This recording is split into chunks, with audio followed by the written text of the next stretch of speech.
நான் வந்து என் பேர் வந்து சுவிதா. நான் வந்து இங்க வியாசர்பாடி ஏ கல்யாணபுரம் 3வது தெரு நம்பர் 50ல வசிக்கிறேன்.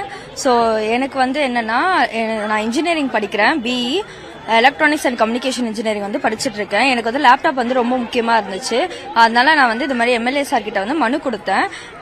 என்னோட கோரிக்கையை ஏற்று அவங்க வந்து எனக்கு வந்து லேப்டாப் வந்து உதயநிதி அண்ணா வந்து கொடுத்துட்டு போனாங்க. So thank you. வேற என்ன பேசினாங்க, உங்ககிட்ட என்ன கேட்டாங்க? என்னம்மா படிக்கிற, ஒரு நல்லா படிக்கணும் அப்படின்னு சொல்லிட்டு போனாங்க சார். வேற என்னாச்சும் ஹெல்ப் வேணும்னா கேளுங்க அப்படின்னு சொல்லிட்டு போனாங்க சார். என் ஃபேமிலியில வந்து எனக்கு வந்து அப்பா கிடையாது, அப்பா இறந்துட்டாங்க, என்னோட 10 வயசுல இறந்துட்டாங்க. அம்மா மட்டும் தான் என்னை படிக்க வச்சுட்டு இருக்காங்க.